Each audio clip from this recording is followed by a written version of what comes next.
Fala galerinha do oitavo ano, você que não é do oitavo ano e também está aqui para assistir esse vídeo, tudo bem com vocês? Espero que sim. Hoje nós iremos ver esta videoaula bastante importante para o nosso conteúdo, então preste atenção e sem mais delongas, vamos a ela. O Segundo Reinado, parte 1.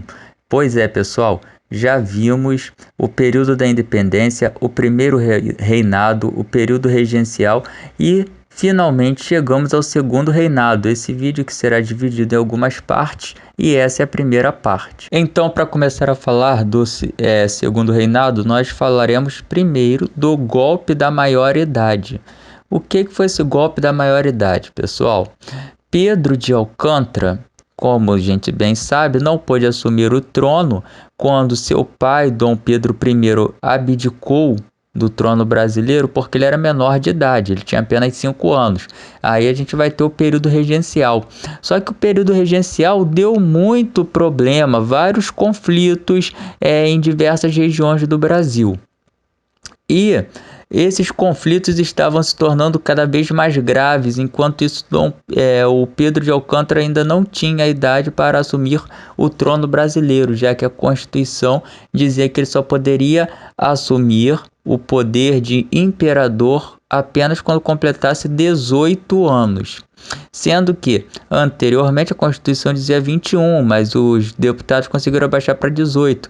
Só que Pedro de Alcântara tinha 14 anos e o negócio estava tenso a ponto de os dois partidos políticos que eram conflitantes nesse período, que era o Partido Liberal e o Partido Conservador, se unirem para modificarem a Constituição, centralizarem o poder no Brasil e evitar a separação de algumas províncias do Brasil e futuros conflitos.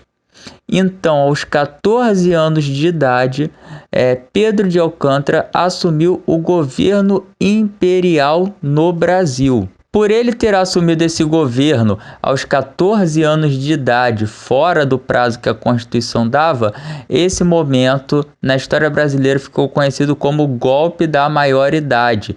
E a partir do momento que Pedro de Alcântara foi coroado imperador do Brasil, ele ficou sendo conhecido como Dom Pedro II.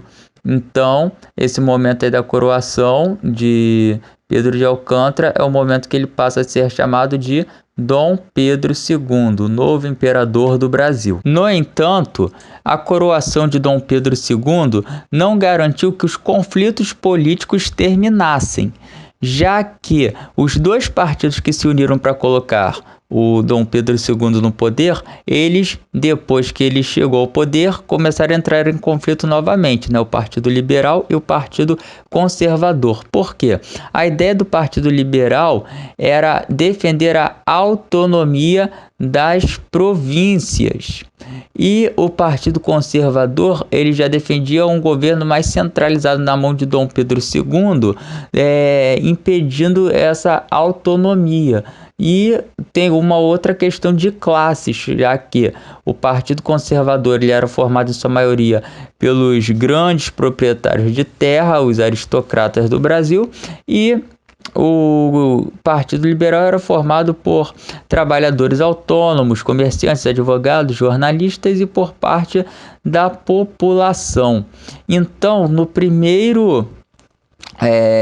na primeira eleição que teve para legisladores, essa eleição que iria eleger novos deputados para o Brasil, houve fraude das duas partes, tanto do Partido Conservador quanto do Partido Liberal. E eles também usaram da violência para que as pessoas pudessem votar nos seus deputados. Por causa das fraudes e da intensa violência, do intenso conflito, da violência, né, do intenso conflito entre esses dois partidos durante essas eleições ficaram conhecidas como eleições do cacete. Por que eleições do cacete? Porque houve esse conflito físico entre os partidos liberais e conservadores, entre membros do Partido Liberal e entre membros do Partido Conservador. Já Dom Pedro II ele tinha um papel de conciliador. Ele queria conciliar uma paz entre esses dois partidos. E de que maneira Dom Pedro II pretendia fazer isso? Ele pretendia conciliar tanto o Partido Liberal quanto o Partido Conservador, revezando os deputados desses dois partidos no poder. Durante um período, seriam os deputados do Partido Liberal que estariam junto com Dom Pedro II no poder. E depois seriam os deputados do Partido Conservador. Esse ministério de revezamento ficou conhecido como Ministério da Conciliação, ou seja, Dom Pedro II criou até um ministério para que houvesse esse revezamento. E aí fica essa charge de Dom Pedro II, o imperador do Brasil, segurando de um lado como se fosse um carrossel, né? O carrossel do Partido Liberal e o carrossel do Partido Conservador. E quem move as engrenagens desse carrossel é a velha ali embaixo, ó, fazendo uma força danada. Quem é aquela velha? É a democracia. Então, a democracia, ela é usada por esse poder centralizador de Dom Pedro II para evitar o conflito entre esses dois partidos e manter Dom Pedro II no poder de alguma maneira. E é interessante a charge mostrar um carrossel, por quê? Porque no carrossel a impressão é que daqui um cavalinho vai alcançar o outro, porém eles nunca irão se alcançar, porque o carrossel ele gira e o cavalo, na verdade, ele não sai do lugar. Então por isso que é representado esse carrossel, porque na verdade era a impressão que daqui os partidos, tanto liberal quanto conservador, estão um tentando alcançar o outro, destruir o outro, mas eles não queiram se alcançar porque tem um poder moderador ali de Dom Pedro II controlando eles e fazendo uso de quê? Da engrenagem da democracia, né? Forçando uma democracia. Por isso que a democracia faz a força ali, a velha democracia faz uma força. E além da revolta entre os partidos políticos, né, o conflito entre esses partidos políticos, ocorreu a revolta dos praieiros, pessoal. A última revolta ali nesse período monárquico, né, a única que aconteceu durante o segundo reinado, depois das diversas revoltas e conflitos que aconteceram durante o período regencial. Mas essa revolta foi o quê? Foi um desentendimento entre os liberais e conservadores da província de Pernambuco. Então, um grupo de liberais de Pernambuco que ficavam na Rua da Praia criaram o Partido da Praia.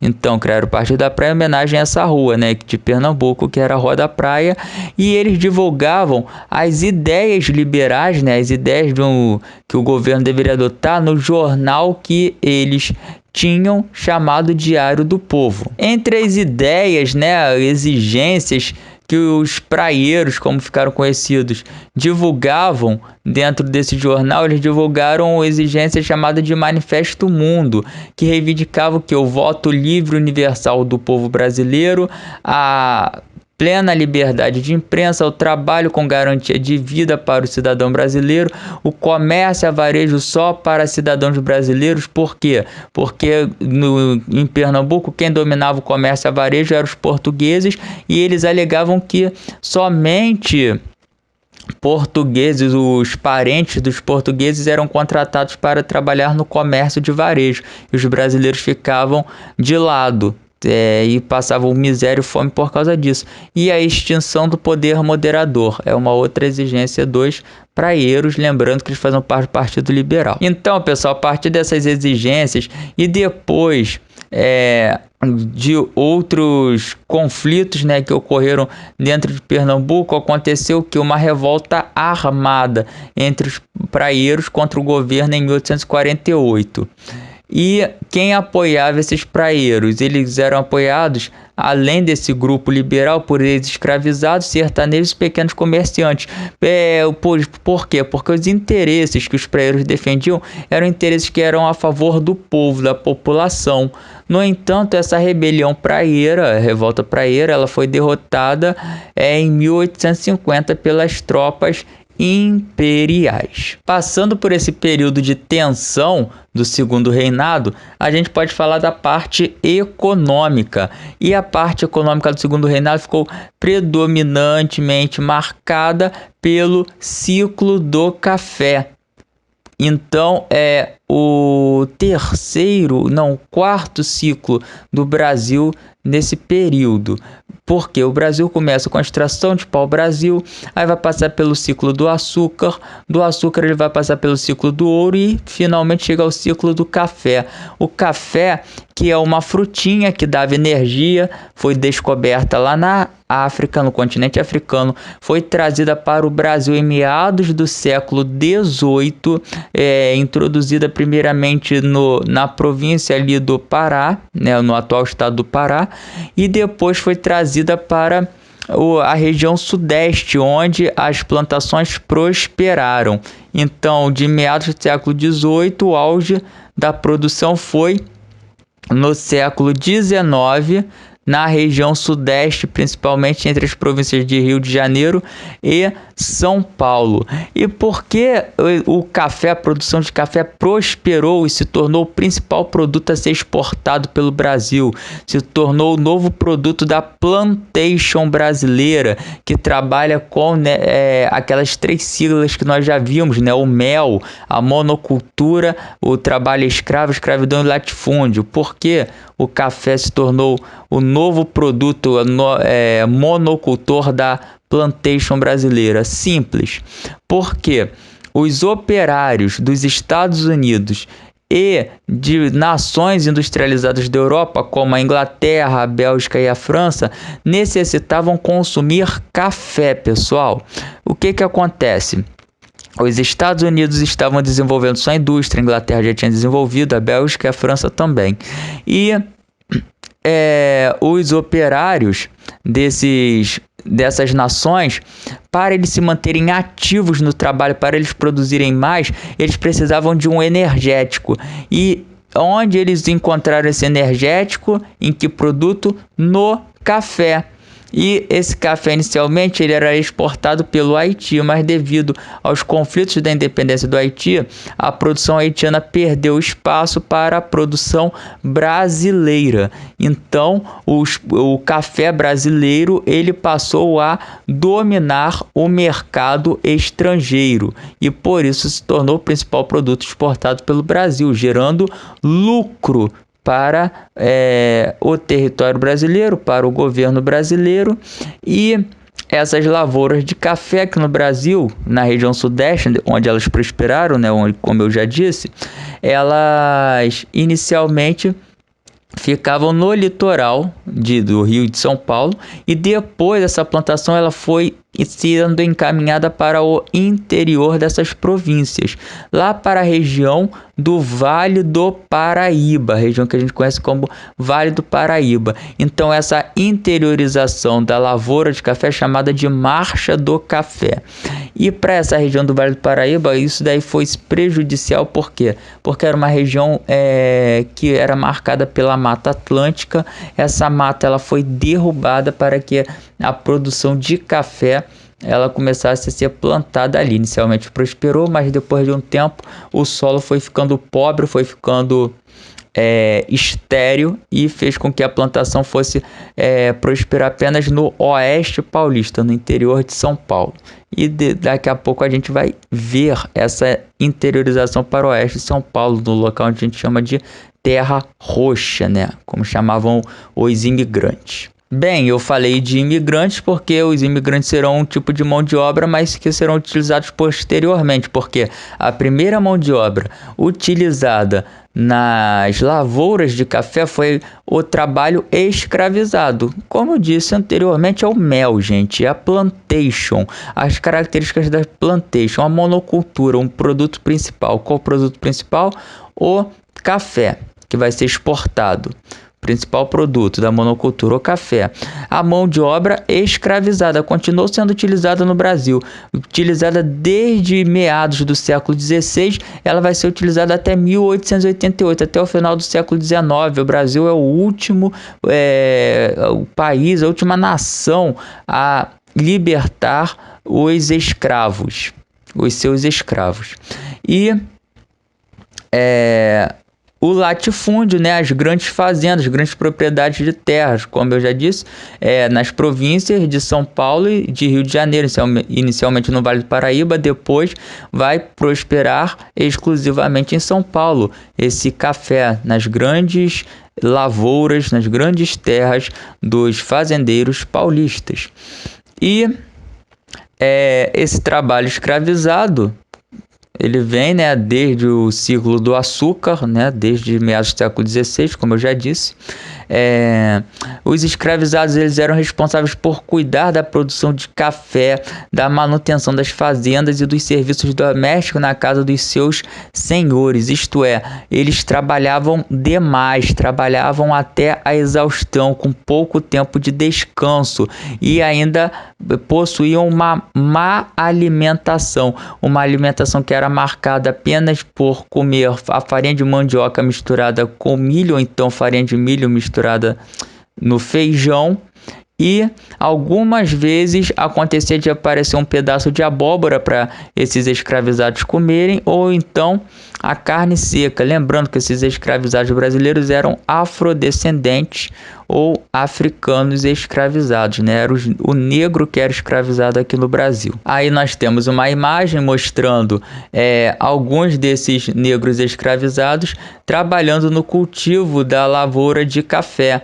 produzindo café. Eles estão ensacando o café, na verdade, ali, para que esse café pudesse ser carregado para o litoral das províncias de São Paulo ou do Rio de Janeiro, que de lá esse café seria exportado para as nações industrializadas. No entanto, apesar de precisar do café brasileiro, os ingleses não concordam com a mão de obra utilizada pelo Brasil para a produção desse café. Por quê? Porque o Brasil utilizava a mão de obra escravizada. E como sabemos, o escravo ele não recebe um salário, o escravo ele só recebe punição e ele trabalha de graça.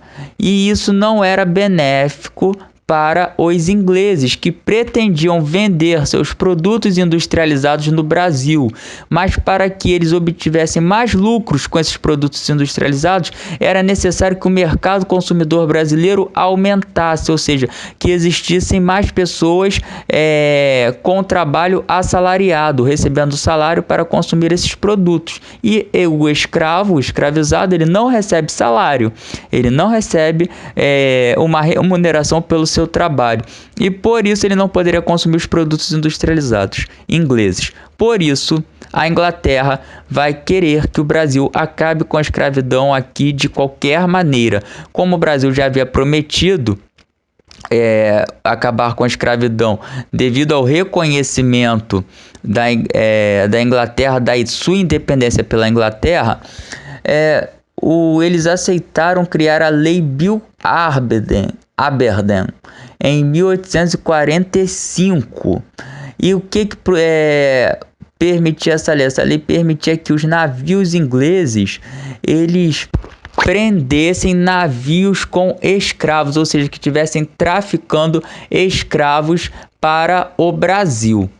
Então, os navios, a marinha inglesa ficava de tocar no litoral brasileiro esperando esses navios negreiros, né, esses navios tumbeiros chegarem aqui no Brasil. No entanto, na prática, essa lei não deu certo, né? Não deu muito certo, porque vários navios com escravos chegavam no Brasil, porque a princípio havia permissão do governo brasileiro. O governo brasileiro fez essa lei, a chamada Lei para Inglês Ver. Por isso que existe esse termo, Lei para Inglês Ver, por causa dessa Lei Bill Aberdeen, porque na verdade ela existia, mas na prática ela não era executada. E nesse período muitos escravos entraram no Brasil. Muitos negros escravizados entraram no Brasil. Entraram mais negros escravizados nesse período do que em todo o ciclo de escravidão brasileiro desde o século XVI. Então foi um período intenso. Por quê? porque eles sabiam que a qualquer momento esse tráfico de escravos iria acabar.